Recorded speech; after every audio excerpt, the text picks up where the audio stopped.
Welcome to EPH 456. Here we seek to understand the truth. In John 17:17, Jesus said, "Thy word is truth." Our motivation is to simply become better servants to God. This week in our Bible study, we are starting a new series, The Fallen, in which we will be discussing creation and the events that may have possibly predated creation. Hope you enjoy. Okay. Hopefully everyone can hear me okay. We're going to go ahead and get started. Heavenly Father, we just thank you for another day to serve, another day that you have awakened us for service. We just thank you and love you so much. I just ask, Father, that you would open up our hearts and our minds, that you would impart to us your wisdom, and that we would accept it. We thank you and we ask all these things in Jesus' name. Amen. Okay. So let's talk a little bit about the beginning, the beginning, the beginning. There's been a lot of books written on this. And I know when it comes to Bible study and studying the Word of God, if there's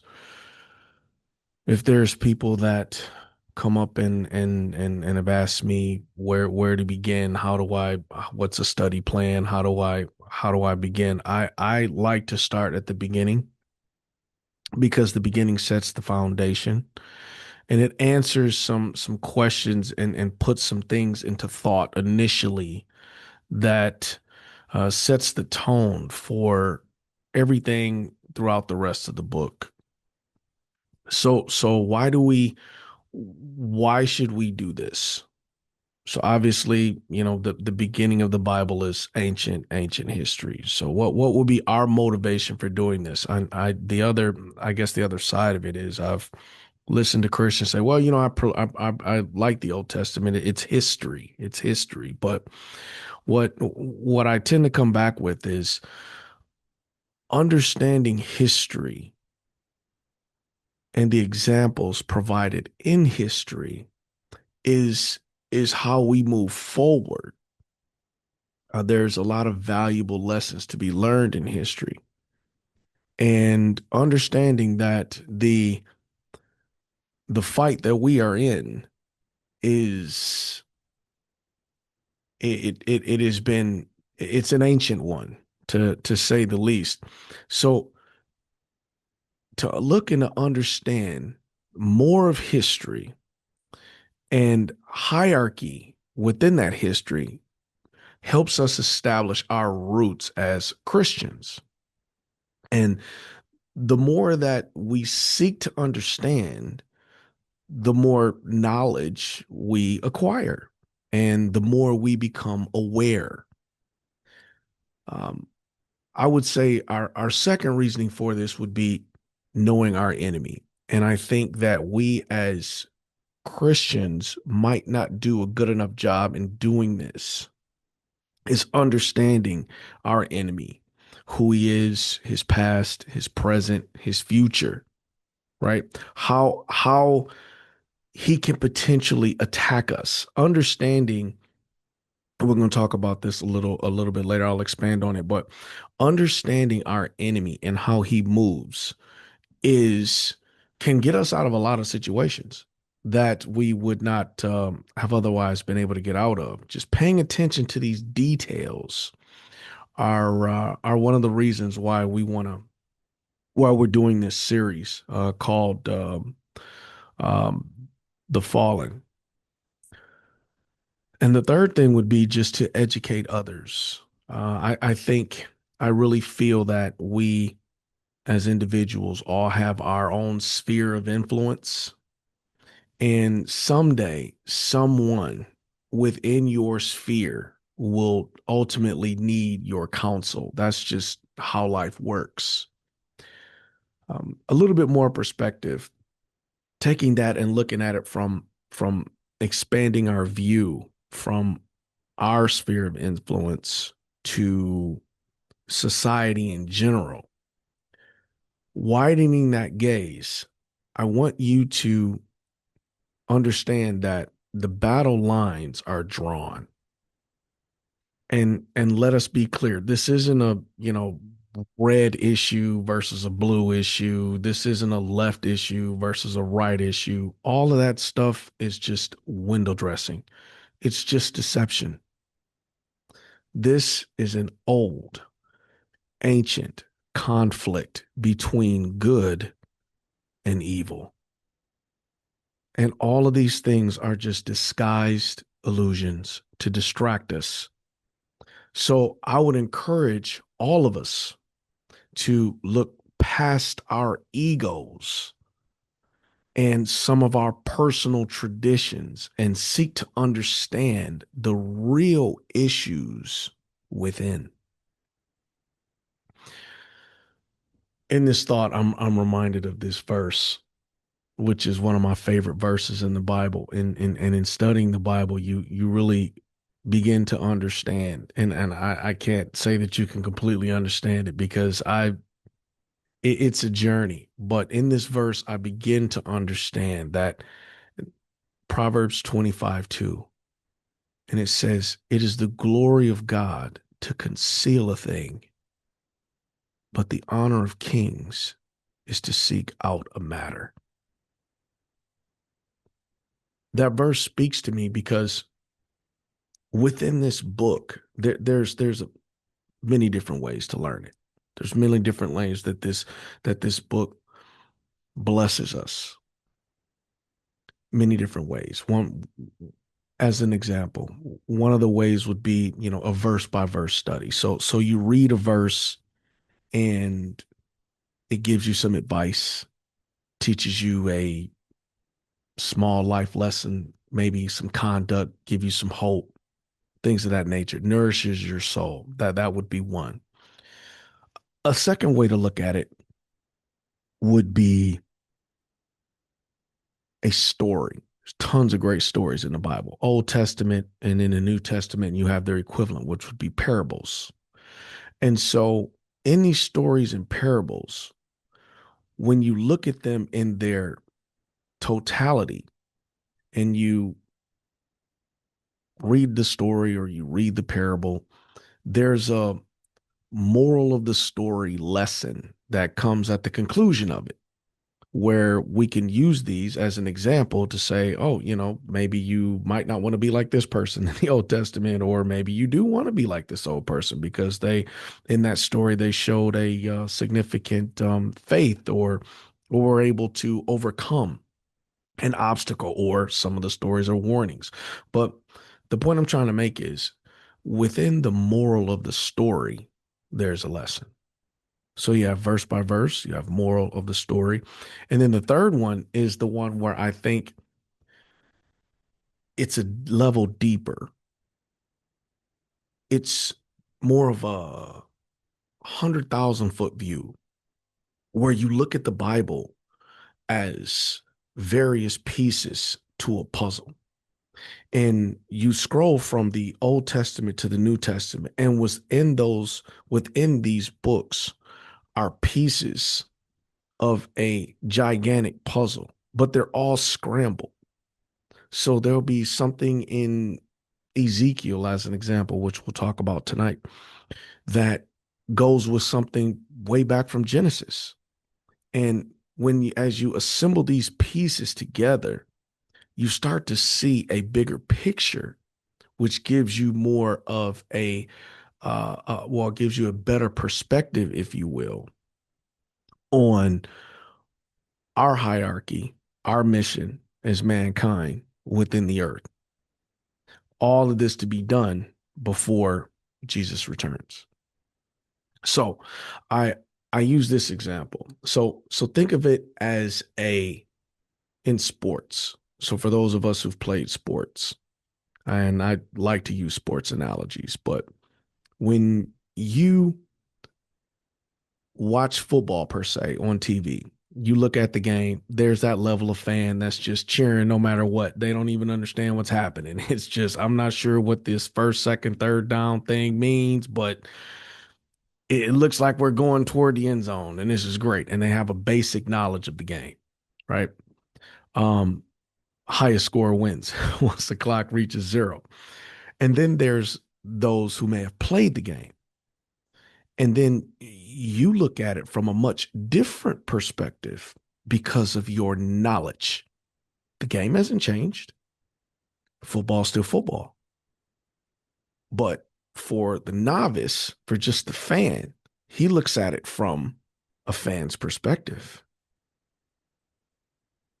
from someone who's played and who understands the small intricacies of the game, understands the work that's been put into the game, understands the complexities of the game, the chess, the game within the game.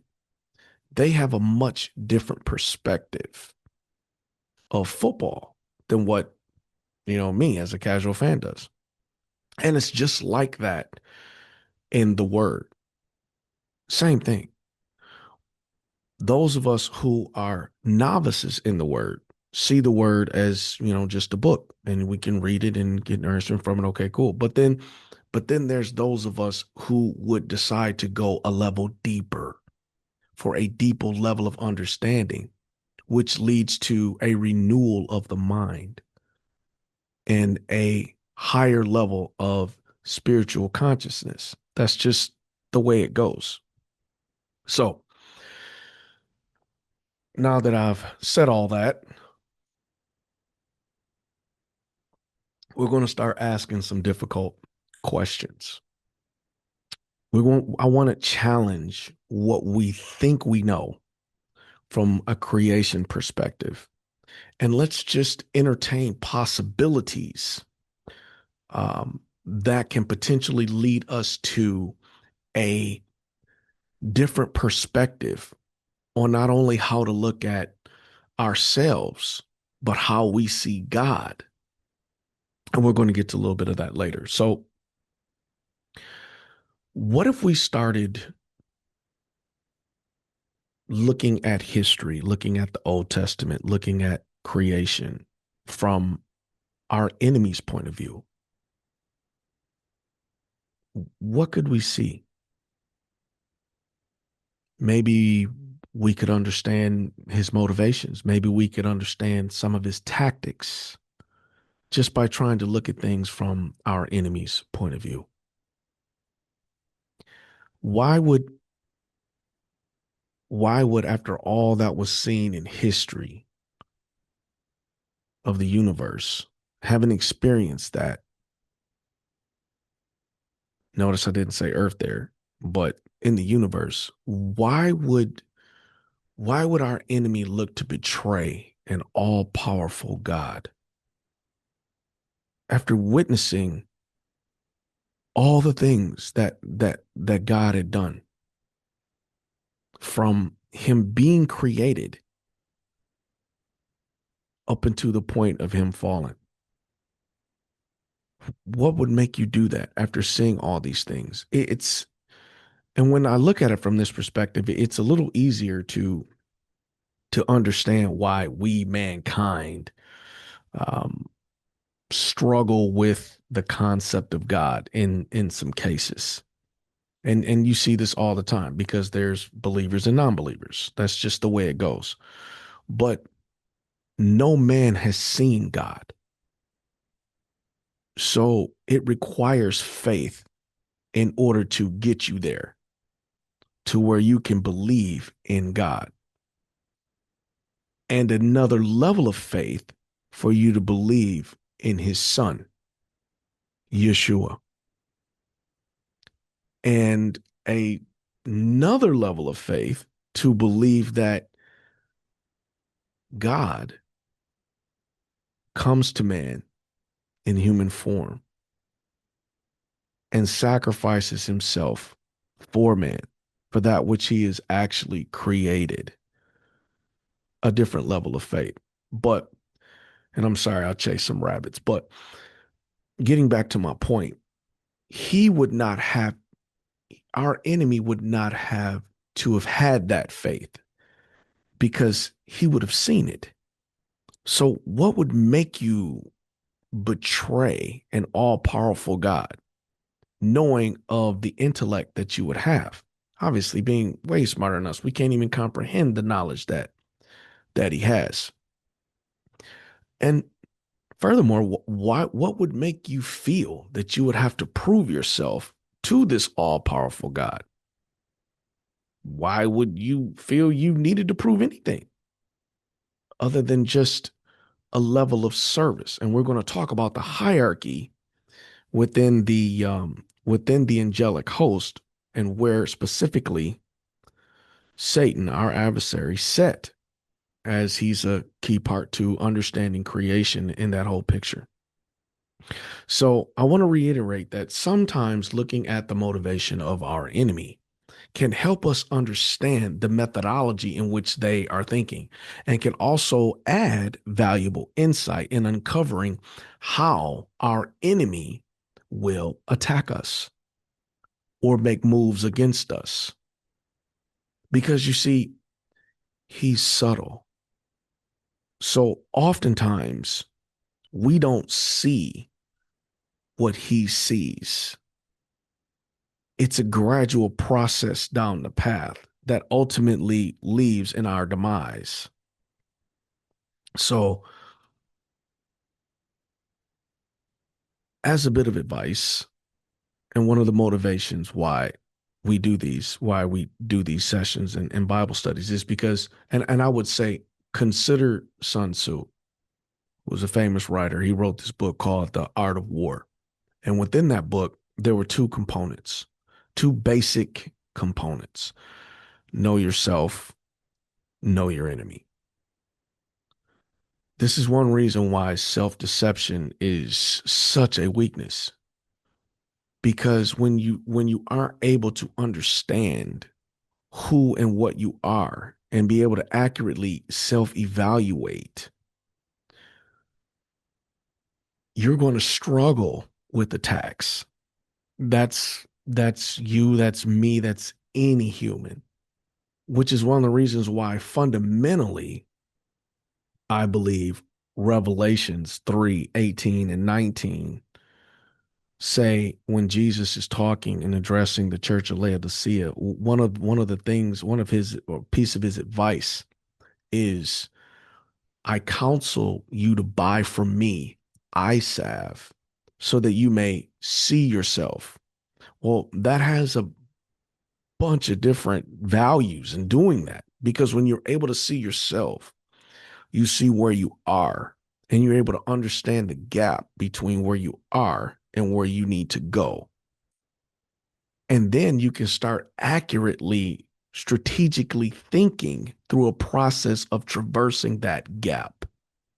This is all just logical talk. People do this in business all the time.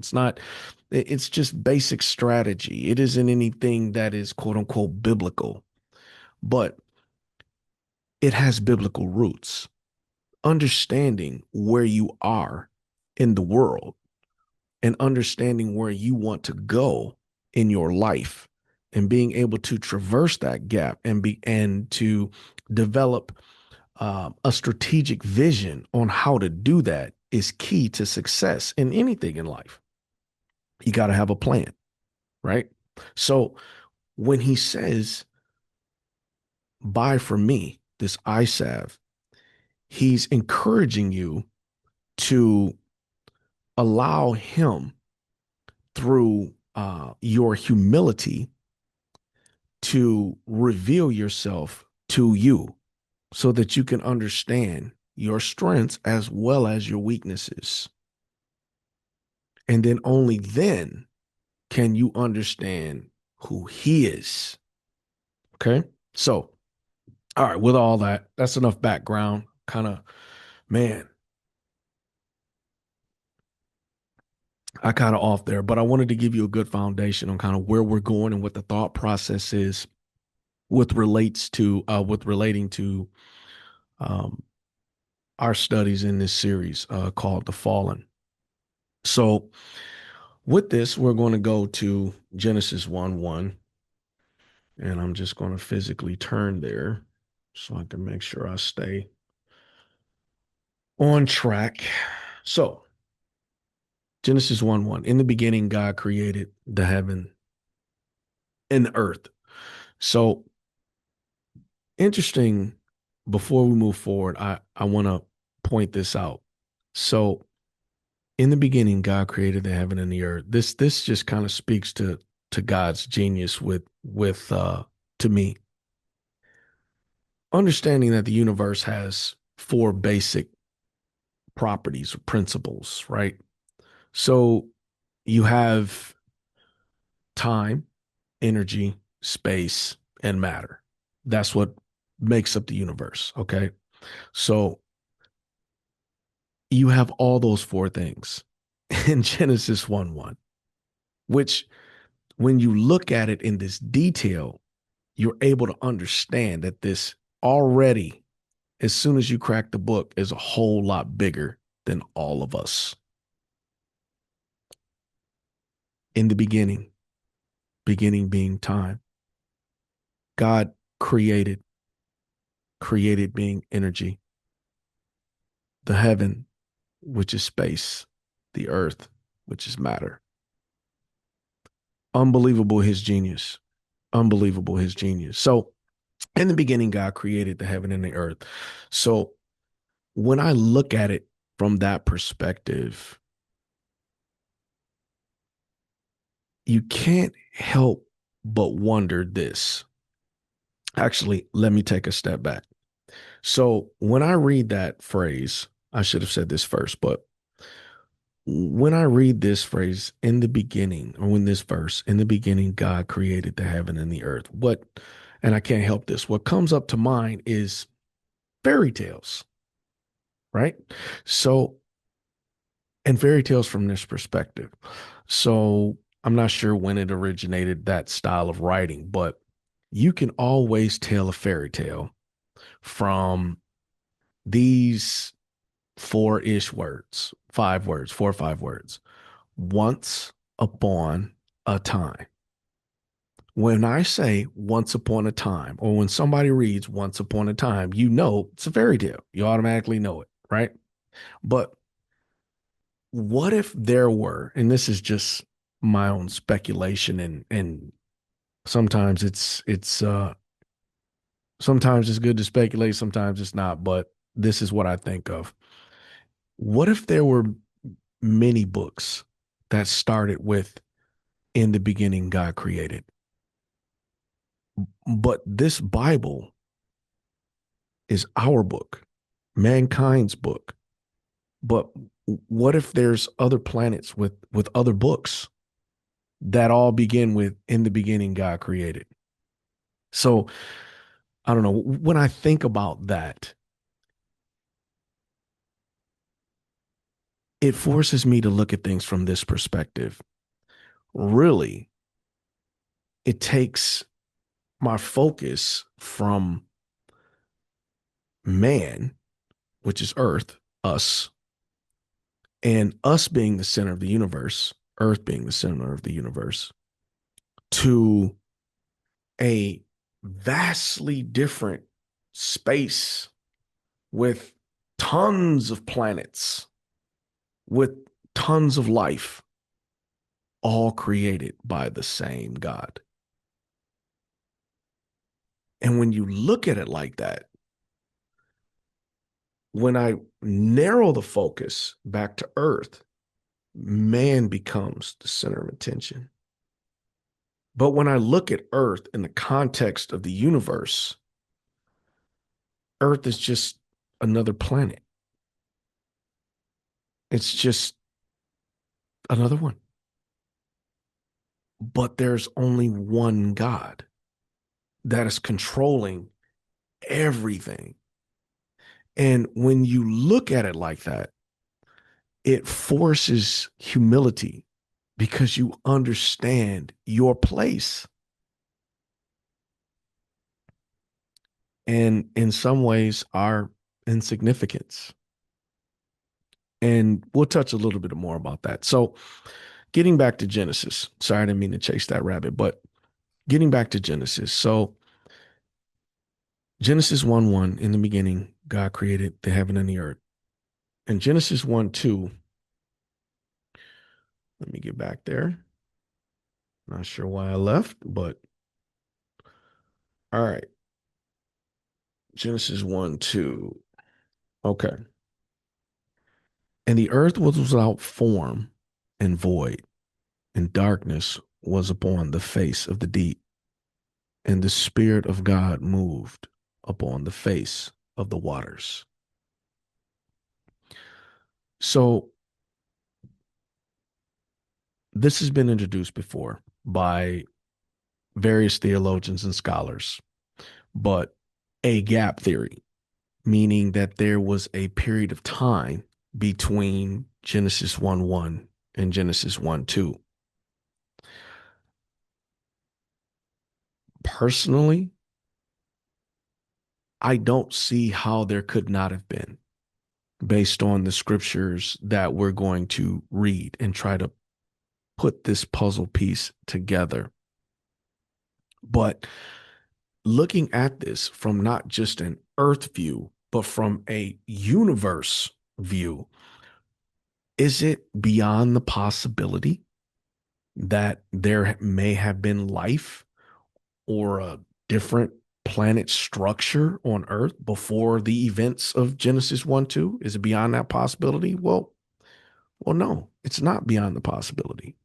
Granted, this is not the traditional church view, and we get that. However, let's just for a moment forget about what we think we know and try to view this from a different, much wider universe, if you will, perspective.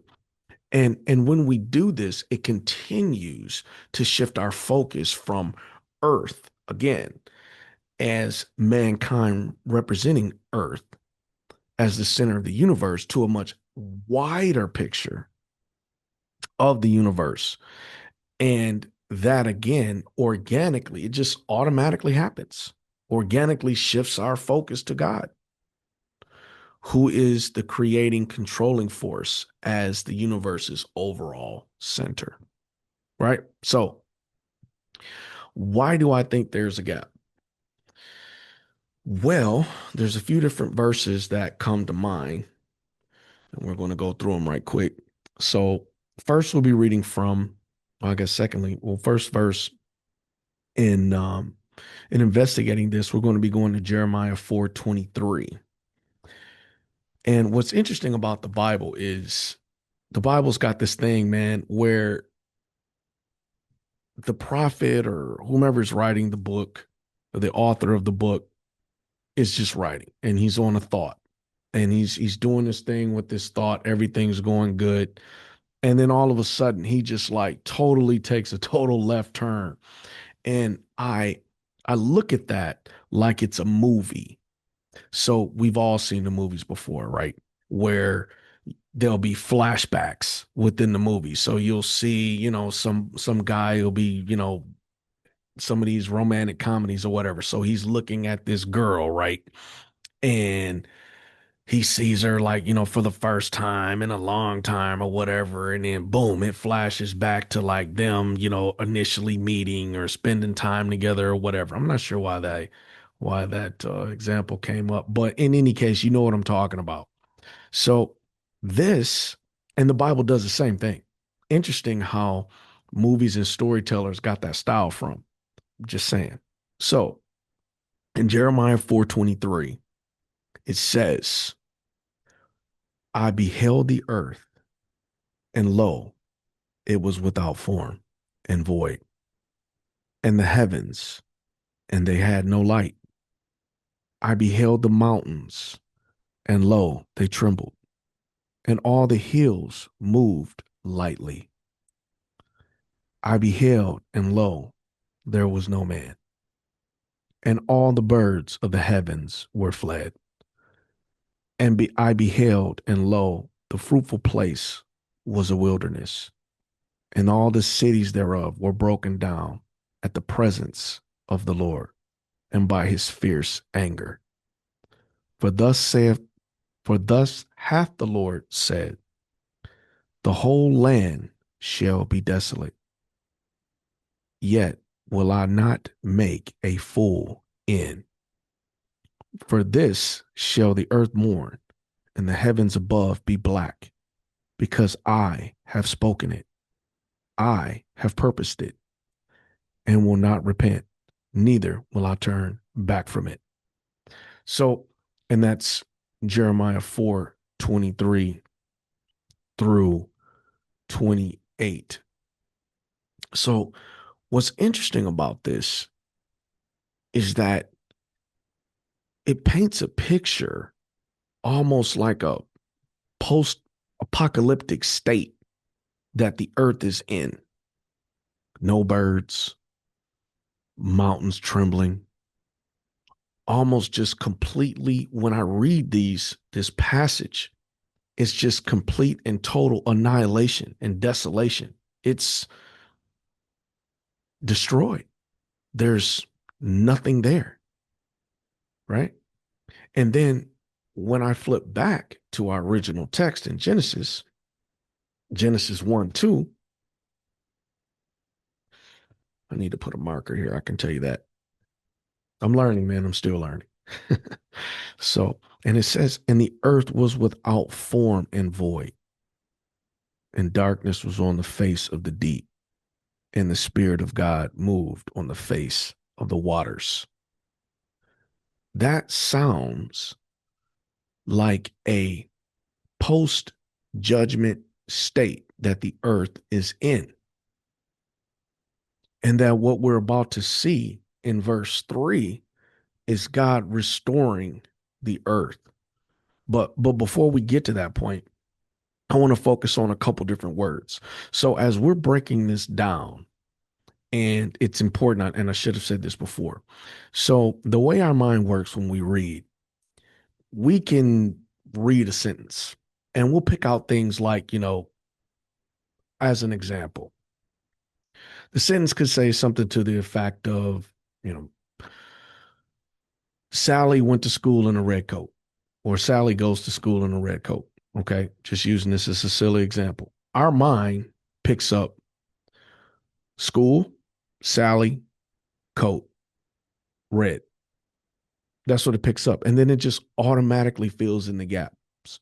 That's how it works. Well, you can't read the Bible like that. You literally have to read every single word. Don't let your mind auto fill in these gaps. Don't let it do it, because within these details, within these words are details that you will need that will also uncover. And the Holy Spirit will reveal things to you, reading the details and looking within the details and studying these details within these verses. So we're going to spend a little time on this here. Okay, so therefore was without form and void. Got it. And darkness was upon the face of the deep. Okay, so there's a couple things there. The first thing I want to talk about is darkness. Okay. Now, we know there's physical darkness. We got that part. But is that exactly what he's talking about there? It could also not just mean physical darkness, it could also mean spiritual darkness, not just darkness as a place, but darkness as in chaos. And we know that the Bible references darkness in a few different ways. So I'm going to give you some examples. Okay. Number one, Psalms 143:3. Okay.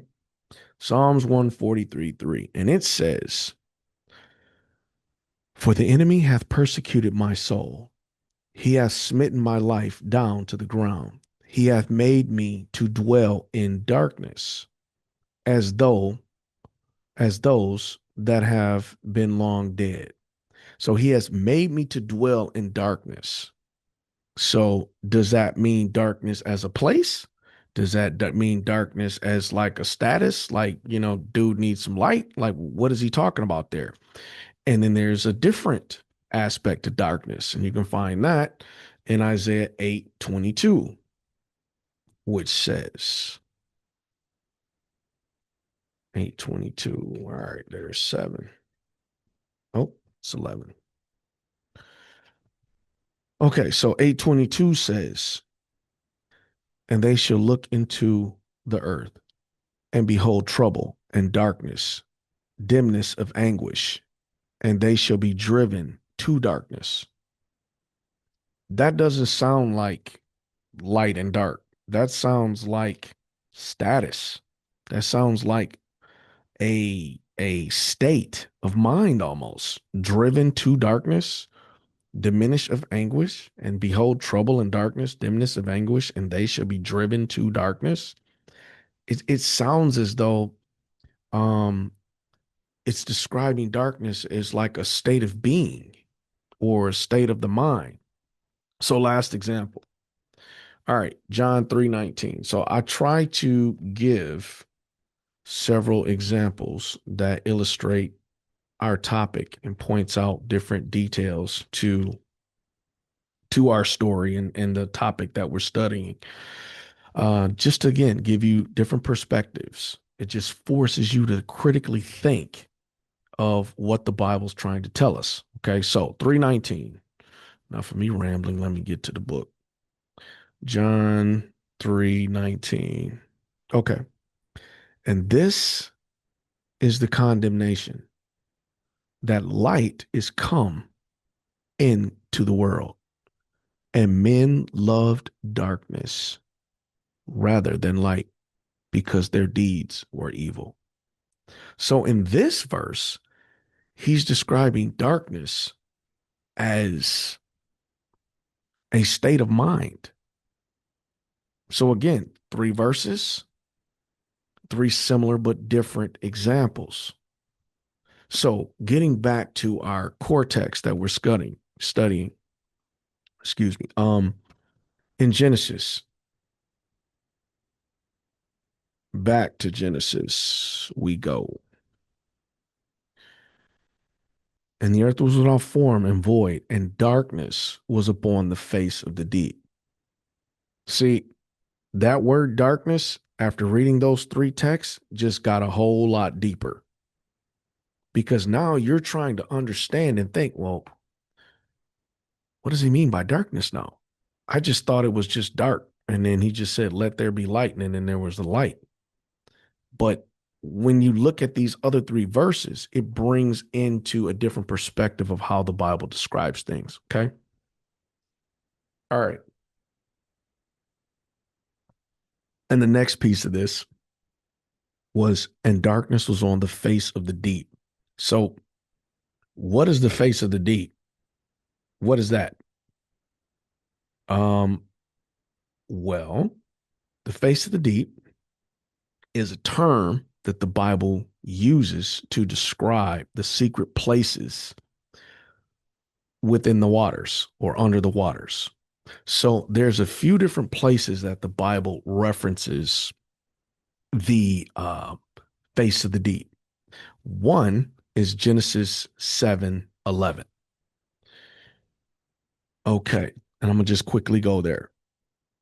I know it's going to run long. It just is what it is. So 7:11, and it says, in the 600th year of Noah's life, in the 2nd month, the 17th day of the month, the same day were all the fountains of the great deep broken up, and the windows of heaven were open. So what they're describing there was the flood. And in that verse, it's saying that not only did water just rain down in the traditional sense, it was poured up from the deep. So they were getting hit in 2 different places, right? From underneath and from above, right? That's what ultimately flooded the earth. And then the other reference to the deep, or to the abyss, I guess, if you will, was in Revelation 9:1 and 2, where it talks about a place of the deep or the abyss. And you can read that on your own. That's Revelation 9:1 and 2 and 21 and 3. So My point in saying all this, getting back to our text, is that when you read, considering all these things now, in the other verses and supporting text that we've read, considering these things, when I look at this, Genesis 1:1 and 1:2, I get a different perspective. In the beginning, God created the heaven and the earth. Okay. And the earth was without form and void, and darkness was upon the face of the deep. And the Spirit of God moved upon the face of the waters. So to me, when I read this, I see all of these images together portraying chaos, disaster, devastation. And from this desolate portrait of utter ruin, verse 3 happens. And God brings forth order and orderly creation, beginning with light. So, to finish my thought on that, that Spirit of God hovering over the face of the waters, it's like, man, that mental picture, just almost like it's just the Spirit is just surveying over this desolate area. And he's just looking at and taking account of the judgment that has happened. And in my mind, I can just kind of see this. I don't even really know how to describe it. More like a cloudy mist, just like moving across the waters and over this like desolated, dark, totally diminished place. And then all of a sudden, let there be light. It's phenomenal when I look at it like that.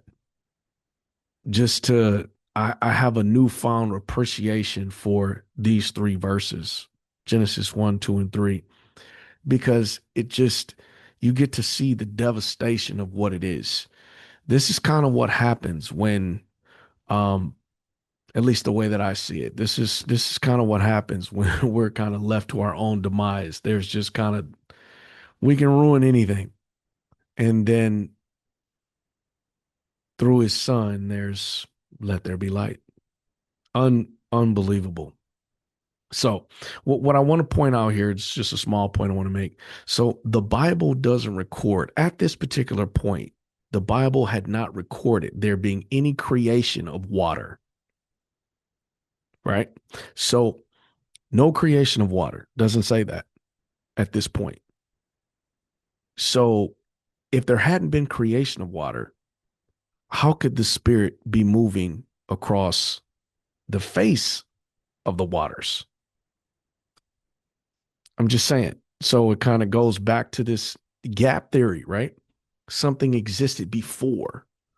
And what we have in our Bible is not the beginning of planet Earth's history, but yet mankind's history. This is our history, not necessarily all of Earth's. Just, again, a different perspective. So,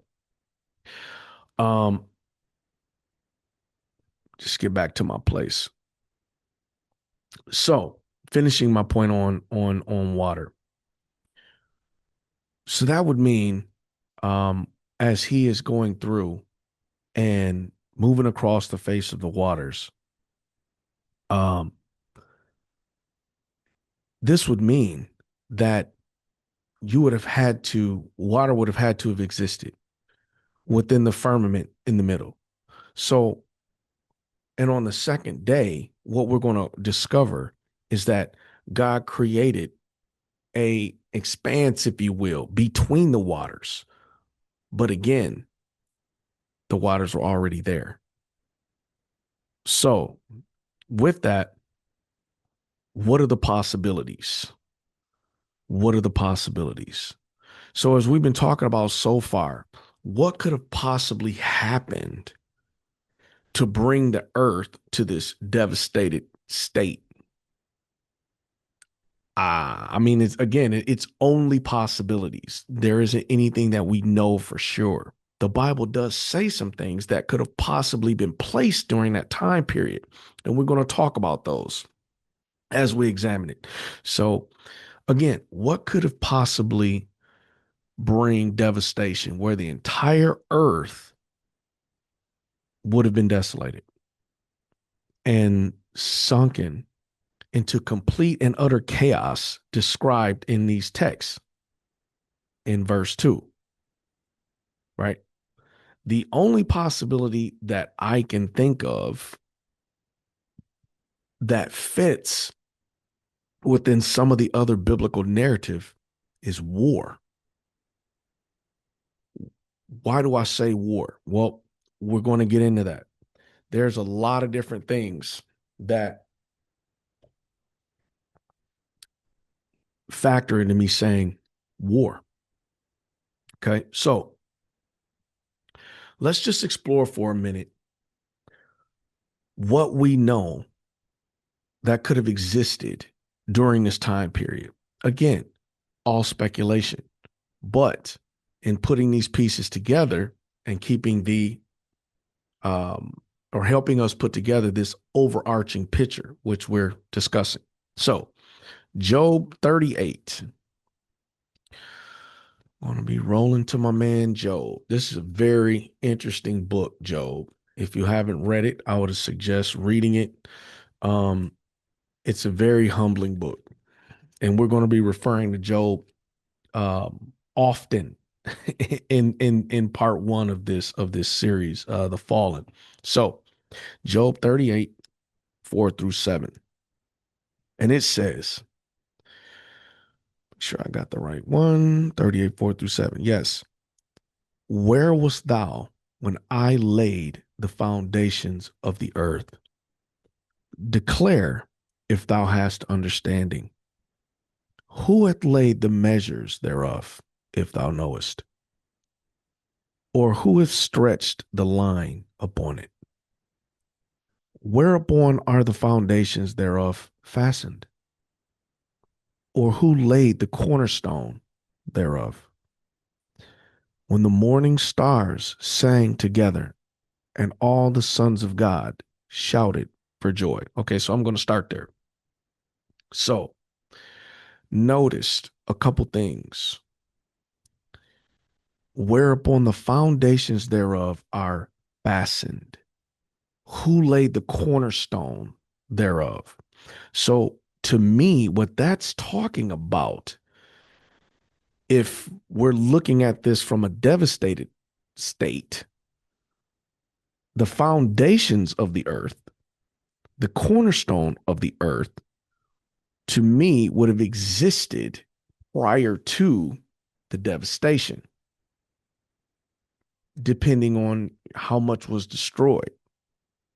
But here's where that theory gets a little credibility. Verse 7. When the morning stars sang together and all the sons of God shouted for joy.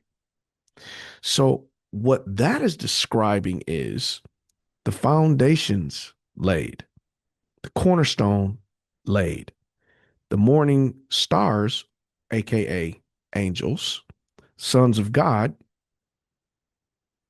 angels, shouted for joy. So that tells us several things.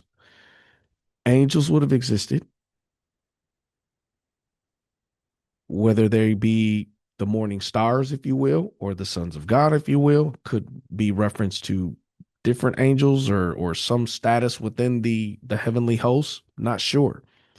But we know that they were around prior to that happening because they shouted for joy. That was their reaction upon that creation. So again, just something to think about. So if angels would have existed, well, we know who would have existed, right?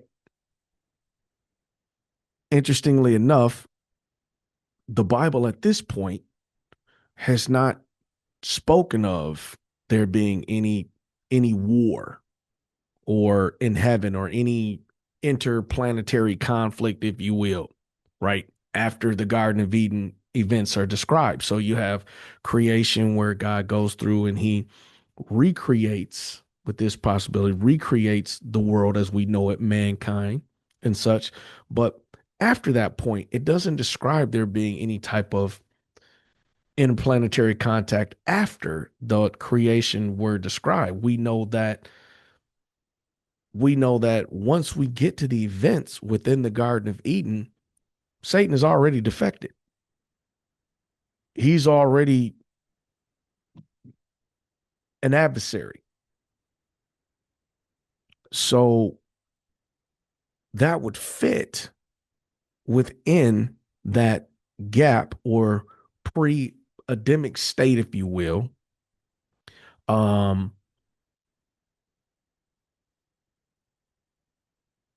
That war or rebellion possibility, that entire process of rebellion.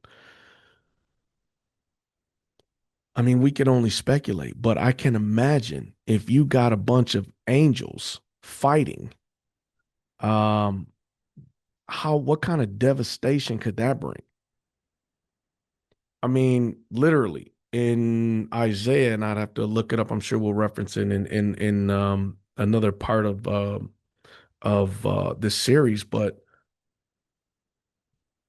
in Isaiah, I want to say it's 38, 36, 38, 36, or 38, 37. Anyway, you got one angel taking out 185,000 guys in one night. So I'm just saying the devastation power that these angels could have brought Earth to a point of devastation, right? That whole war between Satan defecting and the armies of heaven. And that's another point. Why would you need an army if you're not fighting a war? I mean, if one angel is taking out 185,000 folks in one night, why would you need an army to control mankind? Well, you wouldn't. You'd need like five people. I mean, five angels would do the job, 10, 20 angels and it's over with. No match, right? If one angel is doing that. So my point is why would you need an army of heaven unless there's wars being fought where you would need one? Just again, things to think about.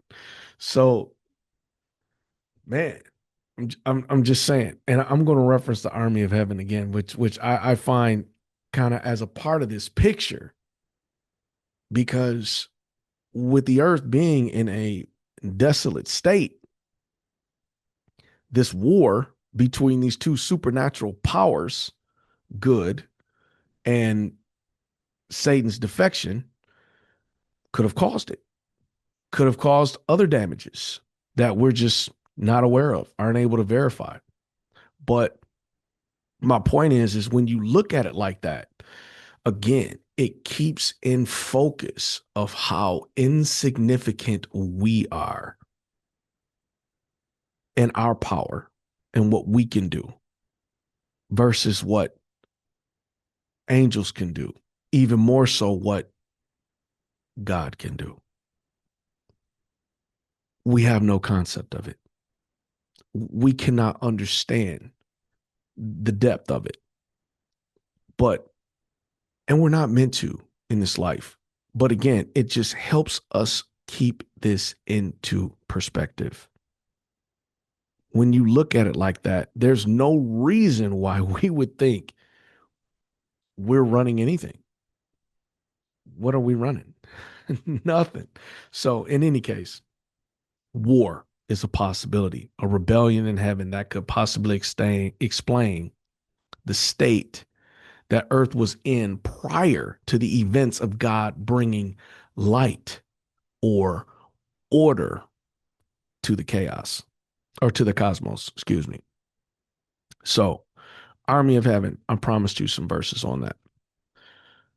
So, army of heaven, Kings, First Kings, I believe. No, Second Kings. Second Kings 6, 15, and 17. Second Kings 6, 15 through 17. All right. And again, all of these things just causes you to think about where we are in our status. It's humbling for me. For me, it's humbling to understand that this exists or could have existed. So, Second Kings 6, 15 through 17, and it says, and when the servant of the man of God was risen early and gone forth, behold, a host compassed the city, both with horses and chariots. And his servant said unto him, alas, master, how shall we do? So basically, what this is describing is there's a point in time where is Elisha the seer, okay, um, was surrounded. His house was surrounded by, well, see, Elisha would have been Northern Kingdom, I believe. So at that particular time where Elisha was there, there was some folks that followed um, the the pagan gods, and then there were folks that were still following Jehovah. This is after Elijah would have existed. So the army, and I believe it's Assyria during this time. I think it is. So there was a turn of events that we can't get into because I can't chase that rabbit. This video will be like 9 years old, or 9 years long, I should say. But Ben-Hadad of Assyria had decided that he was going to make a move on Elisha. So he does. So he sends this army over to Elisha to try to surround him and take him capture. So servant, wakes up, sees his army, and he's like, Master, what are we doing? And literally, so that's the context of the verse. So, verse 16, and he answered, meaning Elisha, fear not, for they that be with us are more than they that be with him. And Elisha prayed and said, Lord, I pray thee, open his eyes that he may see. And the Lord opened the eyes of the young man, and he saw, and behold, the mountain was full of horses and chariots of fire round about Elisha. Full. Again, why would you need an army if you're not keeping order in the cosmos? I'm just just throwing that out there. So again, when you're thinking about these things, you're understanding our place in the universe. So with that, um, I'm going to cut it. There is a lot of things we want to talk about. I did not get through nowhere near as much content as I wanted to, but I want to just set the foundation with all of you. Next week, or the next part, I should say, we'll be talking about who Satan is, and then we will give a little bit more of an accurate backdrop as to what could be happening around this time, in the beginning. So with that, have a good night. If you have any questions, text me, whatever. Um, Love y'all. Thank you for spending time with us. Hopefully you will join us again next week, where we will study, discuss, and discover the truth from the Word of God, who keeps truth forever. May the Lord watch between me and thee while we are absent one from another. Have a blessed day.